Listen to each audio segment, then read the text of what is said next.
brainstorm. Today's episode is brought to you by Terry's Turpentine, offering natural solvents of unnatural quality. And for this month only, Terry's is offering 2-for-1 deals on selected home products. Tuesdays are twice as nice at Terry's.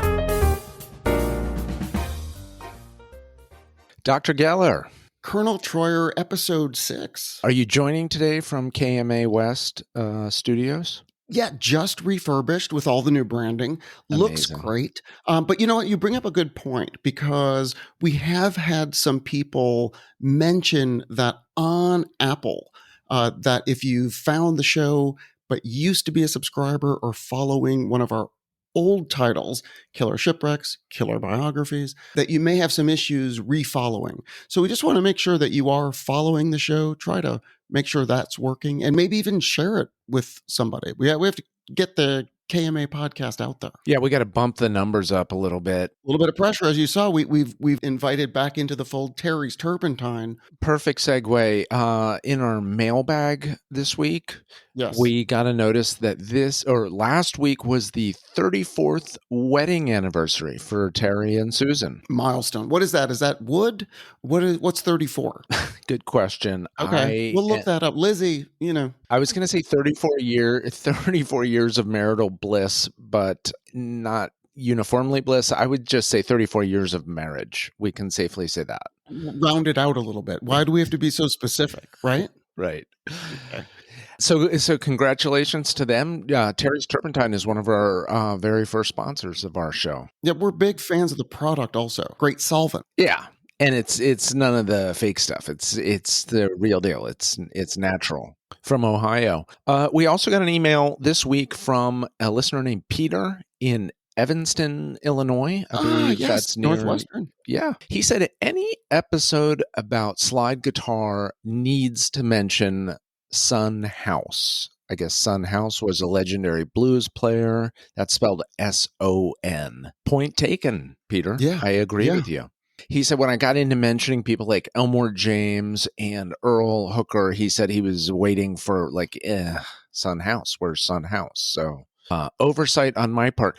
We also heard from a longtime listener named Garrick. Oh, yes. Yes, he loved the episode. He said, but he thought it was a little short. He said it left him feeling like we had just scratched the surface of slide and steel guitar. I know this listener, and this listener is an expert in all things guitar and most artifacts generally. So I would say that, of course, we're going to underdeliver when we're catering to a broader audience. We're going to underdeliver to the experts. Okay, I feel better. So nice that people are still finding us by email. And remember to do that, especially if you are listening from one of those fun locations that Dr. Geller has isolated and announced throughout the prior episodes. Tell us how you found us using our email address, killermeansawesome@gmail.com. That's killermeansawesome@gmail.com. We love to hear from our listeners. Yeah, absolutely. Love to hear, particularly when we mention your hometown. I'd love to know more about it. And as you mentioned, great segue into this week's feature of where do people listen to our pod from? And we have 3 new places. Are we ready for that? Was there anything else in the mailbag that we glossed over? I should have mentioned that guy, Peter. I think he correctly identified both pieces of music that you clipped and put into the last episode. He said the first one was from Derek Trucks. Correct. That's 100% correct. Yes. Okay, Peter. Fact. Yeah. Fantastic, Peter said he plays guitar, but he does not play slide guitar. Nonetheless, he identified Derek Trucks, and then he said the final one is Muddy Waters. Correct again. Wow. Avid listener, but also a close listener because he's 100% correct. Very challenging, too. Okay, we'll send him a t-shirt. Great idea. Peter, send us an email with your address. We will send you a t-shirt. Absolutely. You know, And speaking of last week's episode, we spoke about being able to edit texts after you send them, right?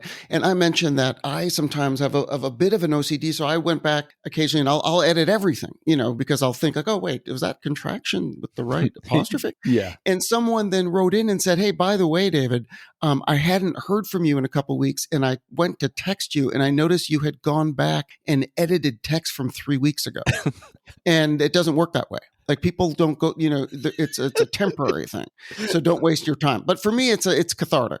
Anyways, let's get into this week. So first of all, let's say hello to our good friends in Pikeville, Tennessee. Pikeville, Tennessee. Sounds great. Sounds rural. Sounds earthy. It's very rural. So, I have relatives from Pineville, Kentucky. Feels like a sister town to Pikeville, Tennessee. Yeah. Feels like a place where like the Union and the Confederacy might have scrapped at one point. Yeah. Probably some awesome fields. Yeah. Check out. Let's say hello to Glassboro, New Jersey. That's near New York. Yeah. And I wonder if it is like right next to New York, or if it's, out in that other part of the state that we were talking about last week, out in the more like western part of the state, Yeah, probably very lush, right? Because it's the Garden State. I bet there's a lot of green grass. I mean, that's what they call it. But I mean, you drive around it. I don't know. Doesn't feel gardeny. No. Like you think of going to New Jersey to garden. Yeah, Garden State. It's just more like, rest stops and rest areas, right. And like, the fast food place there at the side of the, I don't know. Yeah, let's not disparage any place, especially having just given out our email address. But now for the last person or last place, and my personal favorite for this week, let's say hello to New Delhi, India. You've got to be kidding me. That's the capital of India. We're New Delhi. Oh, baby, we have hit the big time. Can you imagine? You're listening from New Delhi? We get a foothold in India? Dude, I mean, if you would have told me Old Delhi, or like an old Delhi, like, in like the boroughs, New York or New Jersey, even Glassboro, Sure. I'm at the old Delhi in Glassboro. But New Delhi, India? Oh, man, this is big. I had great hopes that we would start to build a listener base there when we did killer biographies about a guy in India. Yes. And it didn't really materialize. I think this is the first time you've ever shouted out a listener in India. A difficult market to penetrate, but there's a lot of listeners there potentially, right? It's a very populated country. Absolutely. We only have a small handful, and we won't give out exact numbers. New Delhi, definitely tell us how you found us.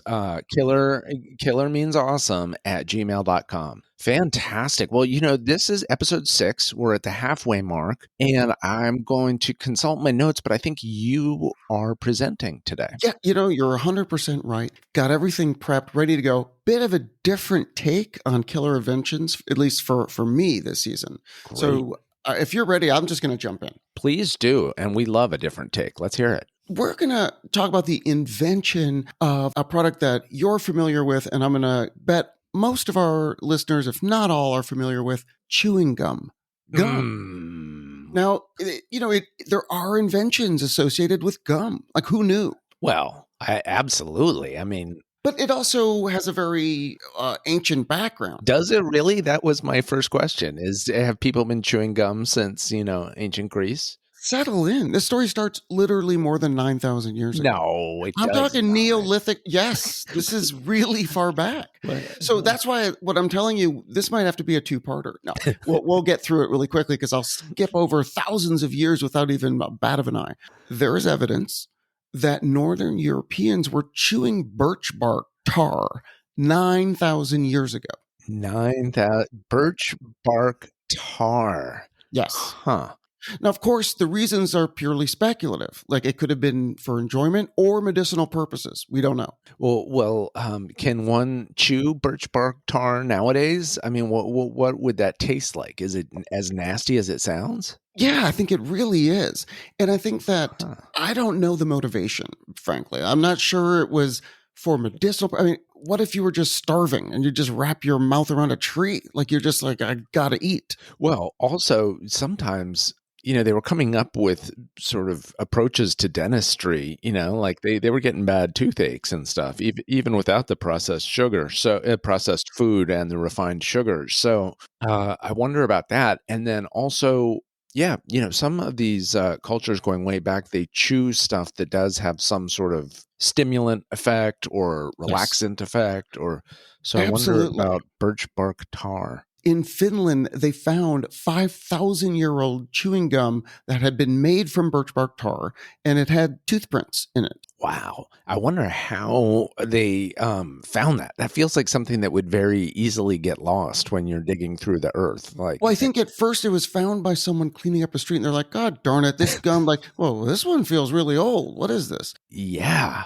holy cow. Isn't there a birch beer? Can't you drink birch There might beer? be. It's like sort of like root beer, but it's like not. Yeah, I don't know about tree specific beverages, but now here's the thing forms of chewing gum also existed in ancient Greece. They Hmm. chewed what was known as mastic gum, appropriately named, and it was made from the resin of the mastic tree. Hmm. So they were chewing on this like it was like birch bark tar, same type of thing. Well, that's very strange. There's a mastic tree because There's a isn't mastic mastic, tree. doesn't that mean chew? It does, like, and Masticate? maybe that's what they named it after because it produced this, resin that they chewed on. So who knows? Who knows? Yeah, but supposedly it did have antiseptic properties, and they did use it for oral health. The Hmm. Greeks, that's what they believe. So which would you, if you just right now, I said you got to pick one. Hmm. It's either the birch bark tar or the mastic gum from the tree. Which would you go with? Definitely going with the mastic gum. Because of the antiseptic properties? Absolutely. And their ancient Greeks were really smart, right? Like they knew what they were doing. Like the fact, probably did have some good properties. And you're right. That's more recent than the other ones. The other ones are like 9,000 years ago and five. All of these gums were really derived from whatever was growing naturally in the area. But Mhm. there was an instinctual desire to masticate. Like people like to chew. And that goes back, forever. So whether it was or teeth cleaning, breath freshening, people were chewing on stuff all the time. Yeah. You know what I use it for? I just chew while I'm asleep. What? Yeah, to avoid grinding my teeth or snoring, I just pop a piece of gum in there and I find that it's still there in the morning and I've, occasionally been chewing it while I'm asleep. And flavor wise, it's still releasing flavor when you wake up? Not really. It's pretty dead by Right. then. Well, But that's kind of one of the issues. But that's interesting. That kind of reminds me of the guy who was like amazing at card tricks, and he'd go to sleep and shuffle in both hands as he slept. my son has a roommate in college who got extremely drunk one night, in the initiation into whatever club he was joining, and then woke up in the morning and discovered that he had done all his physics homework in his inebriation, and it was all correct. Wow. I Yeah. thought you could say like in another language. And he was like, I don't speak Spanish. Why is this proof in Spanish? God darn it. It's No, right, but I that's don't understand it. I mean, that's the guy's smart if it's like he's doing his physics Unbelievable. homework drunk and it's all correct. I mean, And it's he just didn't out of even this remember world. doing it. He just wakes up, it's just done. It's It's just like a dream. yeah, he's a rocket scientist. Yeah, of course he is. All right, now thinking about the cultures that chewed on these gum-like substances, which again were made from plants or grasses or resins. You had the Chinese; they were chewing on ginseng plant roots. You had the Inuits chewed on blubber. Hmm. Native Americans chewed on sugar pine and spruce sap. In fact, when I was in summer camp, we used to pick wintergreen and chew on it. That was like the natural gum. I was going to say, just going through that group you just did, the Native American one sounded nice. What was that again? The sugar pine and the spruce sap. Yeah, that just sounds fresh. It sounds like tingly fresh in your mouth. Or maybe it's also just that you used the word sugar, and I was like, okay, here we go. Everybody reacts, and you're going to love the next part of the story. But South Asia, they chewed on nuts, various types of nuts. Yeah, Same with tropical West Africa. the Betel nuts. betel nuts. Betel Yeah, nuts. and I think those give you a little bump, right? A little Hello. stimulation. Yeah, I'm not sure. Tropical West Africa, the cola nuts. And obviously, the United States had tobacco leaves, going back pretty far. So you did Oh, have like that's these right. natural gums. Yeah.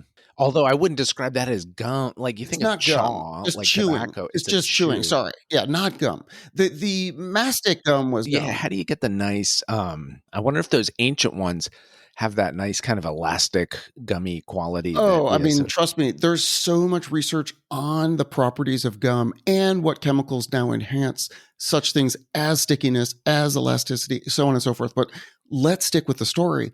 Now, in the Americas, the ancient Mayans chewed on a substance called chicle. So, of course, that's going to trigger What? Like thoughts of like chiclets? chiclets. It's gonna that obviously there's a connection, but not yet. So the Mayan people chewed on chiclets, which was derived from the sapodilla tree, and they used it as a way to quench thirst, fight hunger, and that's all told in a book by a woman named Jennifer Matthews. And she's an anthropologist. She wrote a book called Chicle, the Chewing Gum of the Americas. And this is very detailed. They liken the Mayans' love of gum to what present day Americans think about cheeseburgers or Germans' love of beer. Like the Mayans loved their gum. Like there was, Really? yes. And it was this chicle. And did this chicle, is it something we would recognize as gum? Did it have that kind of gummy feel to it? It did. I mean, not quite what we would consider, but once it was processed, then yes, not in the form that the Mayans were chewing it. You would not think of that really as gum like you know it now. Who invented blowing the first bubble? We're going to get there. Okay. So again, that's after the break. But now Okay. the Aztecs also used chicle to chew on. And interestingly, the Aztecs had rules around the social acceptability of chewing chicle. Really? Yes. So only children and single women were allowed to chew it in public. Okay, that was a rule of the Aztecs. I'm trying to figure out what the rationale there is. They did want to see a grown man masticating in public. But the kids and the unmarried women were allowed to. Correct. Married women and widows, they could chew it privately to freshen their breath, and men could chew it in secret to clean their teeth. Those were the unwritten rules. Now, since we're talking about some people down in Central South America, did they start mixing in the coca leaves? Not so much, although cocoa leaves was one of the Things sources of chew for the South Americans. Sure. Yes. Sure. Okay. So now that's all Mayan, Aztec, again, using natural occurring plants and resins and whatnot to form some sort of substance that you would chew. I wonder what the flavor was. Really bad flavor. In fact, many of them describe it as like petroleum jelly. Like, you would not want to eat it, or there was no instinct to chew it and then swallow it. No, they must have made it better than petroleum tasting if they were mad for gum. It must have been, I liken it to that sap. Like, you're in Canada, you get some syrup. Like, this is going to be like some chewy, like, oh, okay, whatever. This is good. Cool. Okay. So now let's start talking about invention. And that means commercialization. Let's now leave the sort of ancient world behind and skip ahead to the modernization and commercialization that took place in the United States, because that's really where the gum industry was born. Really? The industry. Obviously, we've referenced gum-like substances occurring all over the world. Yeah, but I would have thought maybe like Europe would have gotten to this first. Nope. The industry started in the United States. So there are several inventors and various milestones that sort of emerge as part of this whole invention of gum story, if you will. Are we talking, what are we talking, 1800s, 1900s? You're just paving the path for me as we go. And so once the settlers arrived, they noticed that the Native Americans were chewing on various substances. And like you said, who knows what properties they were getting out of those substances, but they were chewing on stuff. And as we mentioned, it's that spruce leaf, like freshen your breath. Yeah. And they picked it up from the Indians, i.e. stole the idea from the Indians, and produced the first commercial chewing gum, which was called the State of Maine Pure Spruce Gum. That was in 1848. And the guy who invented it, or decided to take the idea from the Native Americans, and I'm sure shared a lot of the profits, his name was John B. Curtis, first commercial gum manufacturer. And the name of the gum, they stick the state in there. They say the State of Maine Pure Spruce Gum. Interesting that you picked up on that because that actually happens in a few different gum products where they mention what state it's from. But yes, so the name of the gum was the State of Maine Pure Spruce Gum. I mean, that's tough to get that on the whole package. You know, you You'd be gotta. surprised. They have pictures. Okay, so what year did Mr. Curtis start to market this? Yeah, so that was 1848. So mid 1800s, you had the emergence of commercial gum, if you will. Still very nascent. This was a very early stage. Fantastic. And I assume only children and unmarried females allowed to chew it publicly.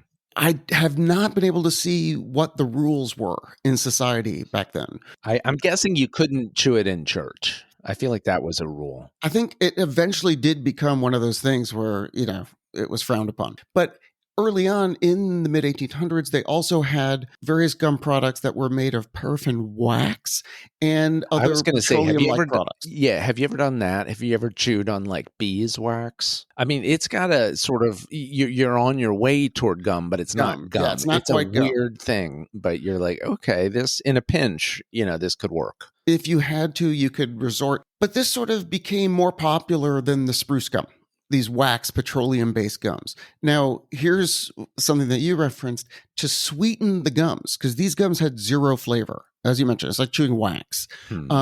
They usually were accompanied by a plate of powdered sugar. And people would repeatedly dip the gum to maintain sweetness. Doesn't sound super sanitary. Like everybody just dropping their gum repeatedly into the same little plate of sugar at the center of the table. Some people get annoyed by the crackling of gum when someone's chewing gum, or the snapping, if you will, and they liken it to nails on a chalkboard or whatever. I have a real problem with watching someone take gum from their mouth, dip it in sugar on a plate, and start chewing it again. That's my Orwellian nightmare. Like, I don't care if they smack it, crack it, blow bubbles, but you take it out of your mouth with your fingers and put it in. Well, just and multiply it by 10. So it's 10 people sitting around, enjoying the gum and then just periodically dipping it in the sugar. You wonder if Dennis came up with that idea. Like, hey, I have an idea. Why don't you directly insert sugar into your teeth repeatedly?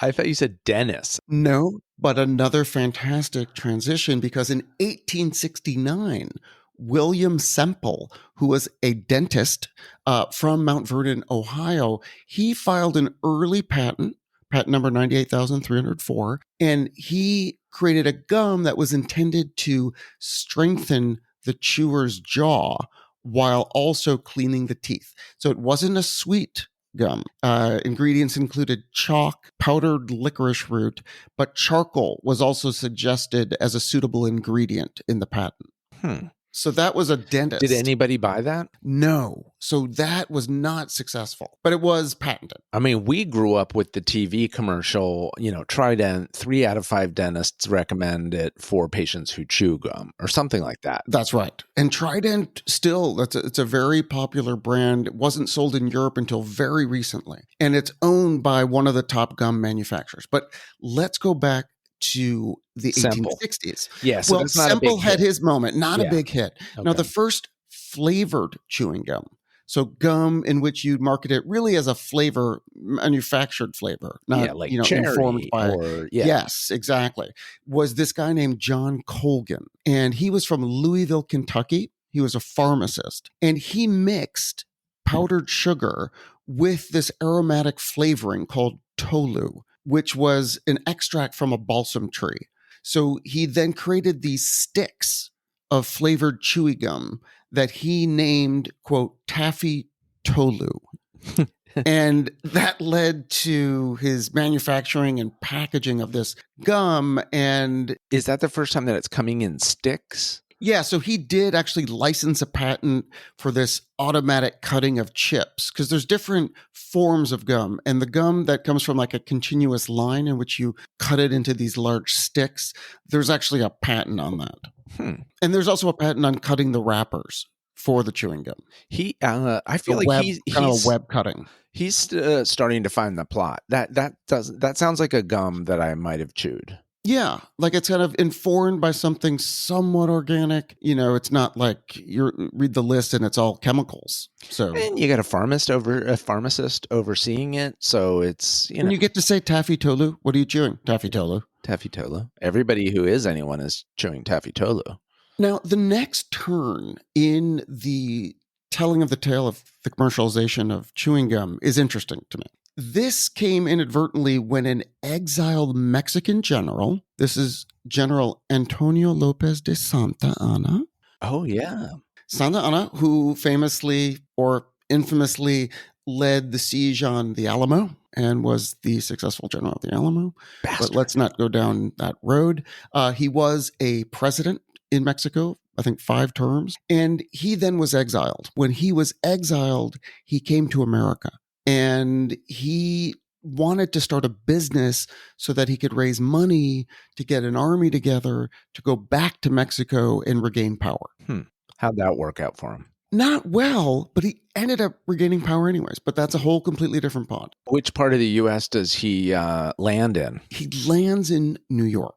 And whilst in New York, he meets a man named Thomas Adams. This is 1870. Okay. And I think Thomas Adams was appointed as a secretary for him or something. They had some reason to know each other. Okay. So he recognized that Thomas Adams could help him. And so what he wanted him to do was vulcanize chicle. And he wanted to make that a rubber substitute that would compete with the Goodyear company. So his big plan was, I'm going to start basically like a rubber substitute company. Yeah, I was going to say both these things are coming from trees, basically rubber and gum. It seems like it's always tree based. Well, and the rubber substitute is also coming from the chicle, which is from the tree. You're right. Yeah, but so he's so anyway, but this is so his initial intention is not to make gum, but to make a rubber substitute. Okay, right, and compete. As I said, with these big rubber manufacturers. What does that mean? You always hear that, like with hockey pucks, like vulcanized rubber, like just like burned or like. It's basically that's exactly right. It's heated to a certain degree. It's almost like a kiln. It's like that kind of. Gotcha. It goes through some process, but again, different pond. Now, the one thing to consider with the fact that this guy was there was he also chewed chicle because he's from Mexico and that was what they did with their version of gum. I thought you were going to say there's just some guy like walking along the factory floor who's like, just pops it in his mouth. It's like, hey, this is actually, this is kind of tasty. And then he financed Santa Anna to go back. No, but so he ends up leaving. Santa Anna is just like, whatever, this isn't working out. I'm out of here. And Adams, who at this point had started the same habit of chewing the chicle that the general was giving him, he decided to try to invent something along these lines of commercializing chicle. So he went to work in his kitchen and he boiled chicle, he dried it, he rolled it, he cut it into these sticks, and he took it to the drugstore. And that's where he saw children who had previously purchased Curtis's wax gum, preferred this new gum, and it sold out immediately. Wow.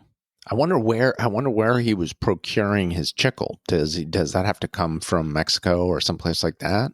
It does. A lot of it comes from Guatemala, and we'll get there because it comes from these sapodilla trees. Okay. And it's not a great tale when it comes to what happened with these trees because you can foresee like the gum industry didn't falter. So you're going to get some exploitation of what's going on with those trees. Yeah, it's going to be like that book, like the Lorax. Like there's going to be some spoilage, some spoiling the environment. There has to be. Or mistreating the natives or something. But we don't condone anything like that on this show. No, we're against it. Thank you. So in 1871, Adams received a patent for his invention of a machine for making chewing gum sticks. And the machine would cut these, blocks into strips and package them. And so he launched the Adams New York chewing gum in 1871. So again, you have the state as part of like this chewing gum name. Now, are the sticks the flat kind that we would recognize now? They are. They are. Okay. They are. In fact, one of the gums that he produced was called Blackjack. And it was a flavored sort of with licorice gum that can still be found in retro candy stores today. Really? Yes. Adams New York chewing gum, Blackjack? Yes, can still be found in retro. Like you go online, you could get it. It's like Yes, I'm gonna Clovis, like these order old. some up. Yeah, so it's a licorice based gum that was in 1884. So Wait, what he. was that last thing you said? It's like Clovis. Oh, there's another gum called Oh, Clovis oh, that okay, is also like an oddly flavored gum. It's one of those early type flavors from the late 1800s, I believe, gotcha. where it's not very sweet, but it's like, what is this? I love those. They're really good. So Blackjack, and then he had, so he was selling by 1880 like 5 tons of gum per day. Whoa. By the late 1880s, he had formed a company that sold gum all over the country. So Thomas Adams really started going crazy. And Santa Anna did not get any piece of the action? No, Wow. sorry, Hmm. he left. Had Yeah. he stayed and not and known how to pivot, but he got frustrated. Wow. But he did become president again, so I think it all worked out fine for him. Yeah. But yeah, if he had been in the gum industry, can you imagine? But his secretary, his lowly secretary, became a gum baron. Baron. And this was crazy. It's still probably the biggest gum company. But anyway, so as you mentioned, they do have to get the chicle from these trees, these sapodilla trees. And it's not great for the trees. And so these workers in Central America were known as chicleros. And they would have to scale the tree and then cut these zigzag patterns into the bark on their way down. And then in response to the carving, the trees secreted this natural latex that would run down the base of the tree. And then it'd be collected in these little pots. And then the pots filled up. They transported them by forest rail, ultimately to New York. But would that kill the tree? Would that kill the tree? Didn't necessarily kill the tree, but we're going to get to this. But the problem was with the time in between you could harvest these trees and how long it took to grow the trees. So we'll get to that. It's a huge problem. Let's put it that way. It's very temporary, as you can imagine. Yeah. There's only so many trees. So let's take a break. Yeah, let's pay This bills. is a lot to chew on, if you will. It is. I might just pop a little blue trident in my mouth while we listen to the spot for Terry's Turpentine. And then I'm hoping that in the second half of the show, we're going to get to Hubba Bubba. We do. Or We do Bubble get Yum. to Bubba. We will get to Bubble Yum and Bubblicious. So stay tuned. The good part's really just on its way. Okay. Whether you're thinning varnish or paint, cleaning wood stains, making moth repellent at home, or just maintaining industrial equipment, Terry's Turpentine has you covered. Terry's Turpentine has been family owned and operated since 1993. Terry's Turpentine, natural solvents of unnatural quality.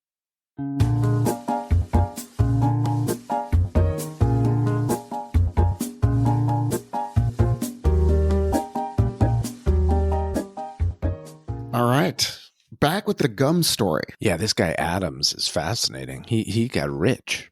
He got very rich and he spawned a lot of imitators, right? So everyone started getting into the gum game. And so in 1899, another New York pharmacist by the name of Franklin Canning, he introduced a gum called Dentine. Oh. You've heard of Dentine. Wow. Yeah, he used the dental plus hygiene equals Dentine. Is that the same Dentine that exists now? It is. Obviously, the brand has been purchased by various companies, but it's the brand that first promoted the prevention of cavities. Yeah, and they had a pretty fierce cinnamon one. Like if you got the cinnamon, that really kind of it was daring. It had a little like when you were young, it was daring. It was like Big Red. It was like, are you going for it? Yeah, exactly. Oh, going for it. I'd pop two in it at the same time. It was like those red, not gobstoppers, but those fireballs. Fireballs. The red hots. We call them red hots. Love those. Bought them down at Highs. There was a little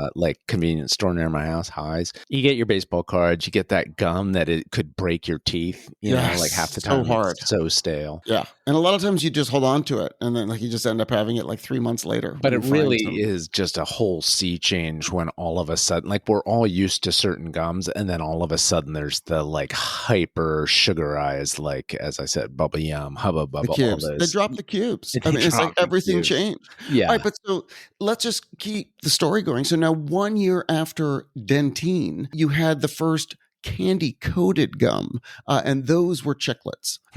So those hit the shelf in 1900. I don't chew chiclets really anymore. Do people still buy chiclets? The brand is still there. It's more of a nostalgic thing. Yeah, it's like sometimes a restaurant will have the little mini pack of 3 on your way out or something. Right. But the idea of a candy coated gum, you got gum balls, it led to a different form of gum. It Yeah. also maintained the moisture. Like, I guess the candy coated gums lasted longer. That makes sense. Yeah, because like those, like we said, the ones in the baseball card packs were just like horrendous. Brutal. And they weren't really wrapped. So it's like, who put that in there? And it's all dusty and it's The dust kind of made me feel better, though, because, I didn't see fingerprints. The chiclets were made by a guy named Henry Fleer. Now, the reason his name is interesting in this story, one, they believe he's inspired by Jordan almonds, which is why he put the candy coating on the gum. He was inspired by the almonds. And it turns out the almonds, the candy coating of the almond, go back to like Rome in 177 BC. That's a whole nother pod. Yeah, that was a great innovation. Love that. Nothing like a little like chocolate encrusted almond or candy coated almond. Yeah. So Adams, actually, the company ended up buying chiclets, and the brand has survived, as we said. Mm-hmm. That brings us then to one of the giants of the industry, and you'll be very familiar with this gentleman from Chicago, or associated with Chicago. Wrigley. William Wrigley Jr. Double mint gum, perhaps most well known in the gum industry. Which way would you go? Would you go juicy fruit? Would you go spearmint? Like, what was your go-to on Wrigley's? It was always spearmint and then double mint, but I was not a big juicy fruit at the time. I like juicy fruit now. It's fine. Oh, it's fantastic. It's a very good gum. I understand. I was never that into the juicy fruit back then. They also just had good advertising on TV. They had the whole like double this thing, double that. Oh, we had the double mint twins lived in our building. No way. Because a lot of the advertising for Wrigley was a Chicago-based company. Yeah, and Wrigley Field. Well, he eventually then took over the Cubs. Well, exactly. Which is, interesting. So he became one of the wealthiest men in the country because of chewing gum. And he started out in Philadelphia as a soap salesman. And when he moved to Chicago in the late 1800s, 1890, he would give away things to get people to stock his products. So he would give store owners like free cans of baking soda, and then they would stock whatever he was selling at the time. That seems like a good strategy. He had interesting marketing techniques back then. And then from that, he learned that people preferred the baking soda to the soap he was selling at the time. So then he started putting free packs of this chewing gum in the packages of the baking powder. And then he found people liked the chewing gum far more than they cared about the baking powder. So that's what triggered his interest in starting the Wrigley Company, which he did in 1891. Also, just, I don't know about back then, but when we were born and we came of age, just beautiful kind of classic standard packaging. I don't know. Yes. Just like that's a beautiful packaging to that product. Right. And, he had a lot to do with the marketing. In fact, that's what he probably invented more than anything, was the way in which he marketed his products. Now, his gums were the traditional chicle-based gums. So you can imagine, if you're in Central America, what's going on there with the proliferation of gum adoption in America. Oh, boy. In 1893, he launched 2 new brands, Juicy Fruit and Wrigley's Spearmint.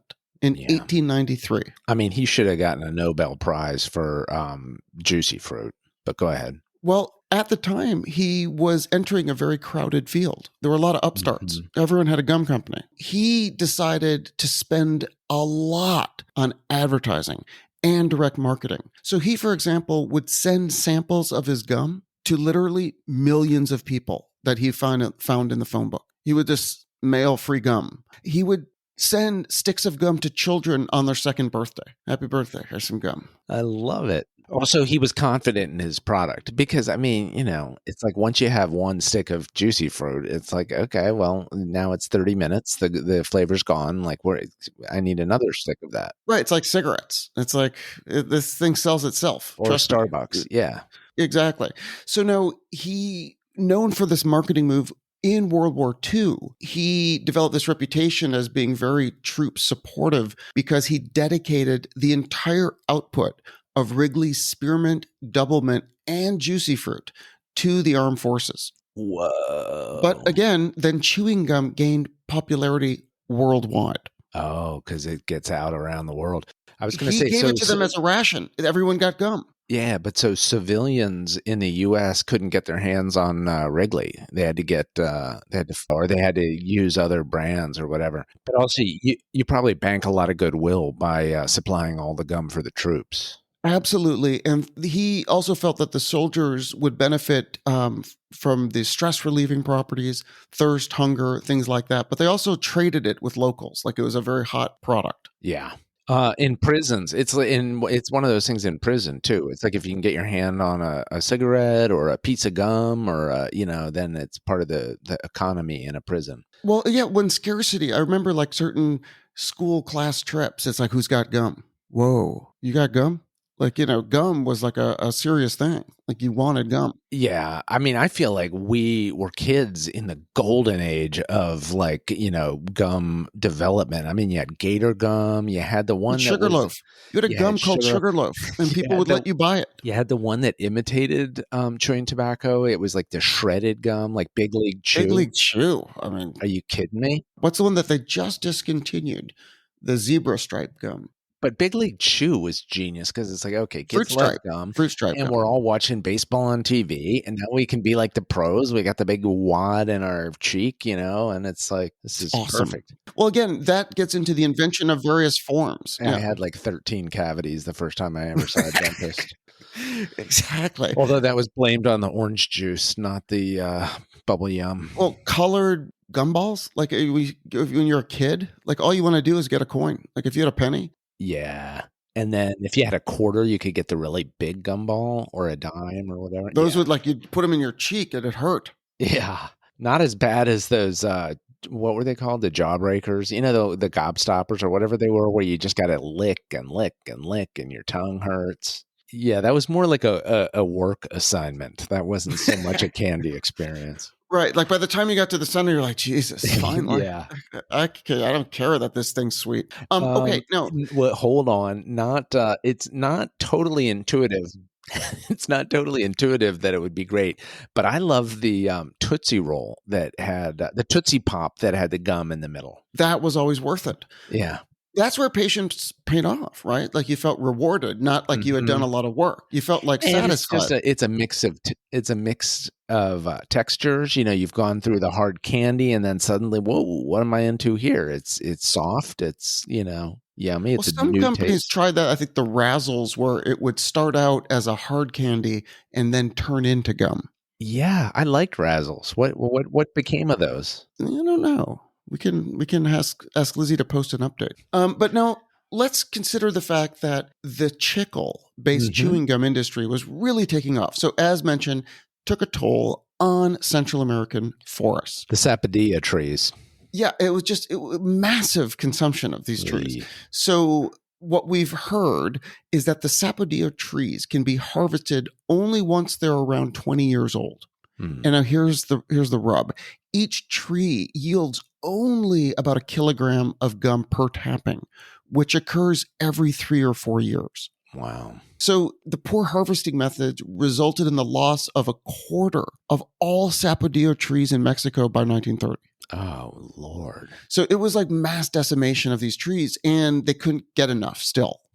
So faced with the shortages in chicle, a lot of the chewing gum manufacturers switched to this synthetic and a petroleum-derived base. And that's really what started the modern gum that we chew today. Yeah, it just sounds like it gives you cancer, but like a petroleum base. But I feel like if you go to one of these health food stores like Whole Foods or Erewhon or whatever, You can get chicle. Yeah, I was going to say. There's ethically grown forests, or where they have chicle, where that's ethically sourced.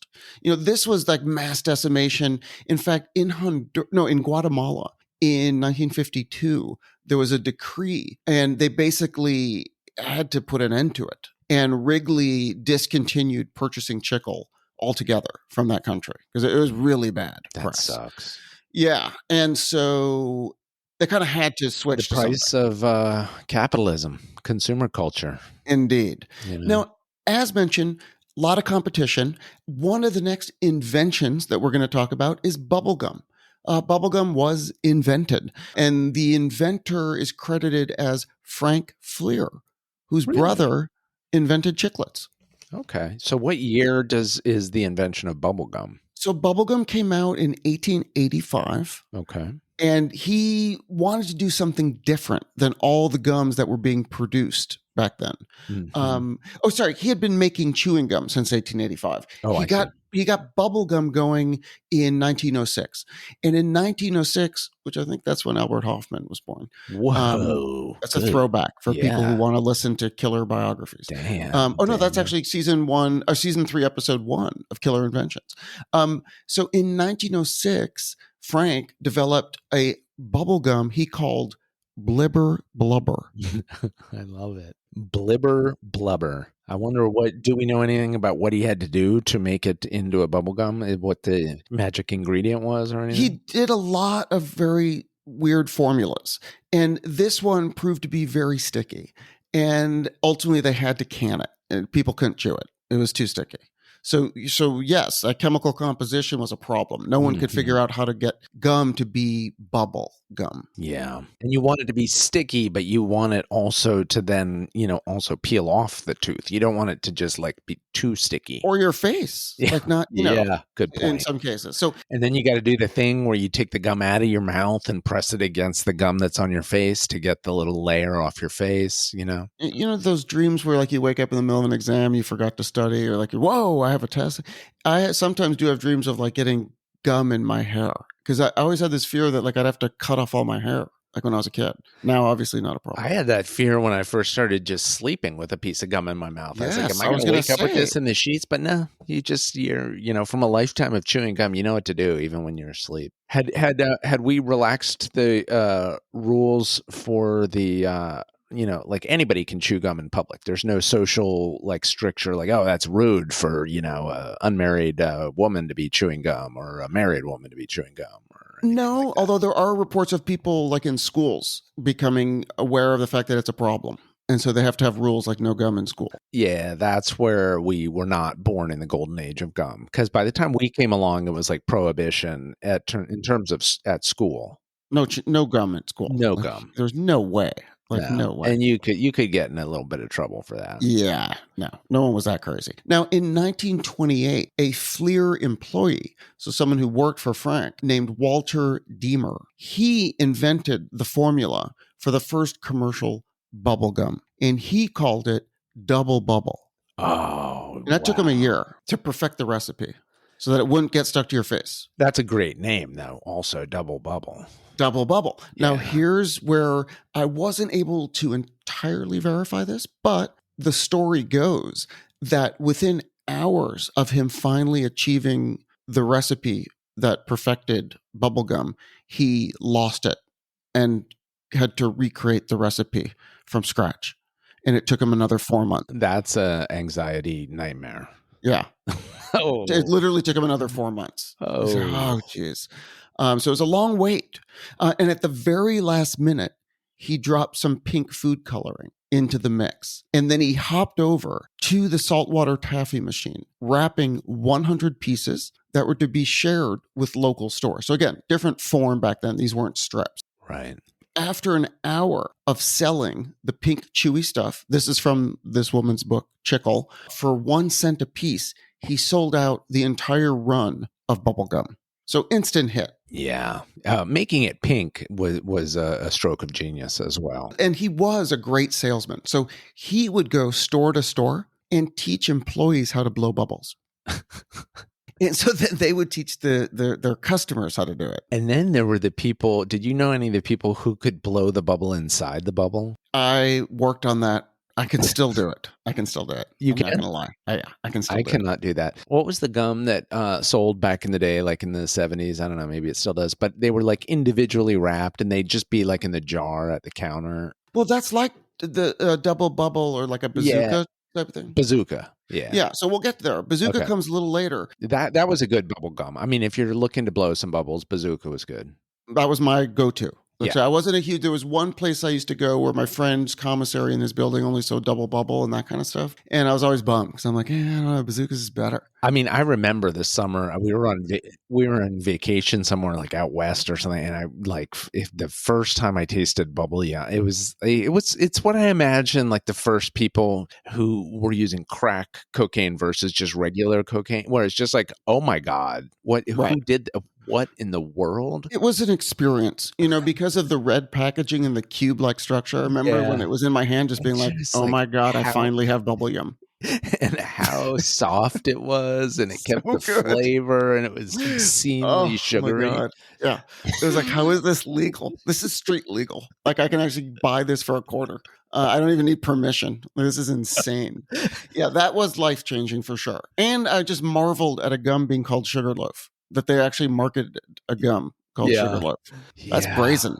That is brazen. Like that's good. I don't chew much grape gum anymore, but back in the day, I Never would liked chew it. some No. grape Nope. gum as well. Nope. I did not like grape gum Hmm. at all. Okay. Hated the flavor. All right, so Double Bubble first year broke $1.5 million in sale. It'd be around Wow. 20 million bucks today. Just boom, first year. So it was filling up the shelves and flying off the shelves. And people, of course, love this new unique bubble blow. Imagine Yeah. kids. Wait, that's in Chicago? No, that was in, I believe, New York. Gotcha. Okay. Or that was in Ohio. Where was Double Bubble? I'll have to look up Frank Okay. Fleer. I forget exactly where he started. And it was his employee, this Deemer guy. Yeah, Walter Deemer. Okay. He's the one that actually launched the whole, Double Bubble Amazing. craze. So now, during the 1930s, they added something called the Fleer Funnies, and that was the comic characters that they'd put into the packaging, which was sort of like what we think of with Bazooka. Right. Now, Double Bubble, as you mentioned, during World War II, all of Wrigley's gum was going to the troops. So Double Bubble became wildly popular in the United States because it was the only gum you could get. And I wonder, this is a sugar gum, so I wonder if dentists are starting to see the effect of like, oh, this is really bad for people's teeth. Well, I think that did, the sugarless gum industry becomes a response to that. Yeah. Because I think they saw that coming. Yeah. This whole craze for the bubble gum that, again, largely enhanced during the war because it was the only gum you could get for the most part. Also then introduced another competitor, which was Bazooka. So Bazooka was started in 1947 as part of the Topps company. So part of the trading card company. Yeah. Yeah. And they were known for this iconic mascot, Bazooka Joe, who was on the wrapper with the comic strips. Yeah. And then they'd put the comic strips in there. That's right. Yeah, so they became really iconic. Unfortunately, Mr. Deemer, Walter, never got any royalties for anything related to bubblegum, even though he literally created Double Bubble. He created the industry, never saw a dime for it. Instead, there were generations of obscenely wealthy Fleer family employees. Yeah, other employees. I'm sure he did fine. So now, as mentioned, Hubba Bubba was introduced by the Wrigley Company in 1979. Mm-hmm. And Hubba Bubba got its name from the military jargon Hubba Hubba, which expresses approval. Yeah. Is that, I didn't know that was a military. I thought that was a thing that like a cat call, like if a attractive woman's walking by, like hubba hubba. It could be. There could be several derivations of some kind of Hubba Hubba. So that was 79, huh? Hubba Bubba?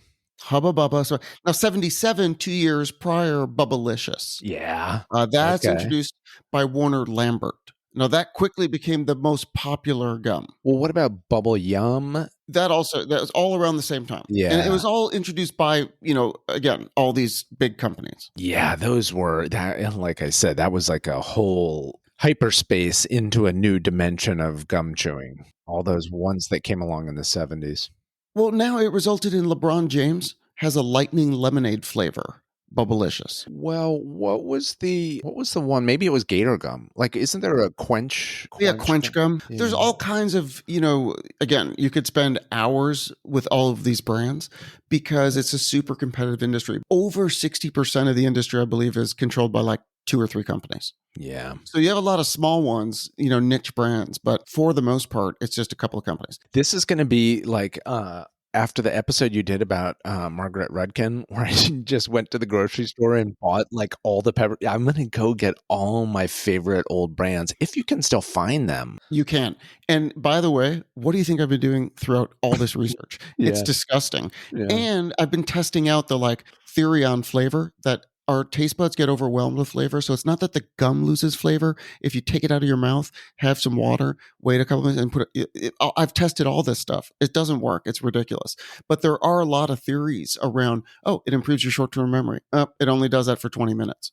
All these different things that people have theorized around the benefits of chewing gum. It does Hmm. supposedly increase short-term working memory and help on tests. I mean, that would have been pretty gutsy to try to chew it during a test back in Yeah. Well, school. you could not. There's Yeah. no way. But interestingly enough, so all gum by the 1960s had switched to this synthetic rubber, sort of cheap substance. Gotcha. So now, except for these, again, independent brands, I'm sure, most gum is synthetic rubber. Gotcha. Interestingly, in the early part of this century, 21st century, I mean, now that Mhm. we're 24 years in, I guess we can talk about early 21st century. Yeah, That's a little weird. it's very But weird.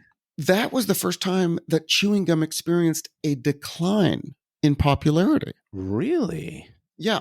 So different theories. Some say it lost its association with counterculture and teenage rebelliousness. Like people didn't see as many teens gravitating towards gum. Some blame it on the smartphone and the fact that there are fewer impulse purchases at checkout. So who knows? Oh. Like, I don't know. Maybe when they started legalizing drugs, it's like, okay, well, I'll just have drugs now instead of Right. gum. Do you see gumball machines? I'm trying to think like outside grocery No, stores. never. I don't see gumball machines Yeah, it'd be anymore. kind of gross. Like, would you want some random, like, what's going on? Is it I humid at would. night? I Like, would. what's going on in there? I'm not a germ guy, so I would 100% just for the nostalgia thrill of. And then remember the ones, the big machine where it would go wind around and around and around, and you had to wait for it down at the bottom to come down into the slot. Yeah. It's like teaching. I bet they pitch that as we'll teach the kids patience. My mom used to be like, "Oh, you want a piece of gum?" And then she had this nasty like Finnish gum or something. It was like Pilu, and it was some like healthy gum, and it was like, "This isn't gum. This is disgusting." There are those brands like where it's like, this is Swiss. They don't flavor it. What is this? Yeah, this is like medicine. This is like a physical therapy or something. This isn't Gum. Speaking of medicine, I think that was an aspirin infused gum. really. Yeah, I think that That came out in makes the 70s. sense. So now, a couple of fun facts related to gum, other than our personal history with gum, which is also equally interesting. Mhm. And I was never allowed to chew gum. Like my parents were not big on gum. Like it was super. My dad would get super annoyed if anyone Okay, but I mean, when you're not at home, they can't. chewing gum constantly. And Yeah. it was all about where you're putting your wrappers. Do they look in our winter coat? Yeah. So now in 1974, June 26th. Marsh Supermarket in Troy, Ohio, the first store to install barcode scanning equipment. First to install Oh. barcode scanning equipment. The very first product to be scanned using a UPC code barcode was a 10-pack of Wrigley's Juicy Fruit Gum. Yeah, I was going to say Wrigley's. It would have to be Wrigley's. It just for some popped into my mind when you said barcode. I could just see it coming across the counter there. You can also see it at the Smithsonian Institution I bet you because can. that pack of gum is on display there now. Did this book tell you did it resolve any of the urban myths we grew up with? Like if you swallow a piece of gum, it will, stay there forever, or it'll, It won't stay there forever. However, if you are very young and you Mhm. swallow a lot of gum, Mhm. it could get stuck and you could have some abdominal. So I'm Blockage. not abdominal. Yeah, don't do it. I remember like once or twice as a kid just like laughing suddenly, and you just like suck the gum down in there and you're like, okay, it's gone. And I hadn't really got the full experience of the flavor yet, and it's gone. Right. That's the only way in which I find gum is an appetite suppressant. If you just swallow enough of it, you're just not hungry anymore. It's a good, that's another thing gum's useful for. If, it's 10 o'clock, 11 o'clock, you're like, oh, I should go to bed. I'm a little bit, I want a snack. And then it's like, you know what? Just have a piece of gum. Right. So much better. Much better than having dessert. There's Yeah. some sugar-free gum. Now, The studies I find most hilarious are the ones that say that the benefits of chewing gum in terms of helping you focus for longer periods and so on only lasts for the first 15 to 20 minutes Hmm. of a task. So I just think I'd love to see the tapes of like, how you doing? Still really focused. How you doing? Still really focused. Still, what are you doing? What should I be doing? What is it? Well, 20 minutes exactly. Yeah. And then like, can I blow a bubble now? So that's like, must have been pretty funny. And also, what's the effect on like the person that's next to you? Because they're like, "Oh my god, the sound of that person chewing gum is driving me insane. I can't concentrate on this test at all." The Singapore government outlawed chewing gum in 1992. Boo! Okay, now hold on. They cited danger of the discarded gum that had become wedged in the sliding doors of underground trains and general cleanliness. Whatever. Didn't they also outlawed homosexuality? I think They did. Okay, yeah. Yeah. So I Give try me to a do break. very focused research here. Now, Yeah. in 2004, they allowed some sugarless gum to be sold in pharmacies, only if it had been prescribed by a doctor or a dentist. Seriously? I'm not You kidding. get a prescription to get some gum? Yeah, and the only reason they did that, it was a concession to the United States for some trade agreement. And then did they assign like a police officer to follow you around and make sure you didn't spit it out at the subway? Well, wasn't some American caned Yeah. in Singapore for spitting out gum somewhere? Was it spitting out gum I or thought it was gum related. yeah. Okay, now the world record for the largest bubblegum bubble ever blown is 26 inches in diameter. That was set in 1996 by Susan Montgomery Williams of Fresno, California. I'm going to be looking for Fresno this week in the locations. Yeah, there's not a lot going on up there. I can imagine that you'd have time to, sit there and perfect it. 26 inches across. What year was that? That was 96. Yet to be broken from And what it I've has done. not been broken. I'm almost surprised that it's not bigger than 26 inches, the world record, but 26 is crazy. That's just coming out of your absurd. mouth.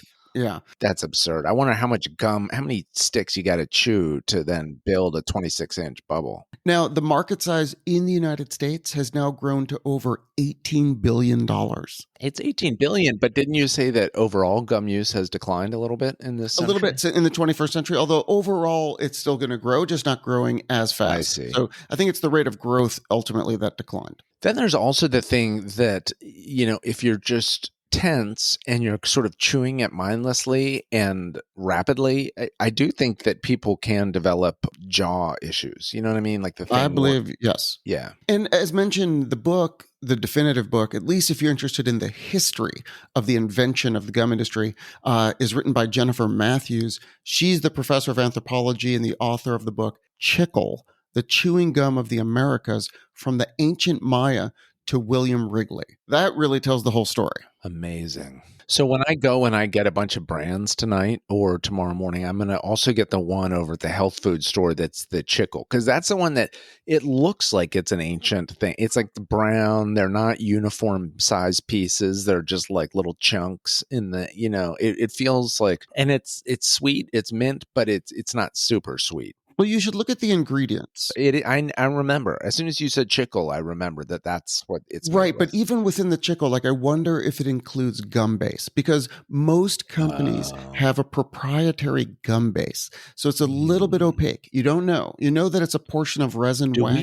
Does KMA have a proprietary gum base? We should get one of those. No, but I did start thinking about what a great giveaway to do KMA podcast gum. Yeah. I bet there's a place where we could, it'd have to be the right molecular composition. Like we don't want to give away sticky gum. Like we want good gum.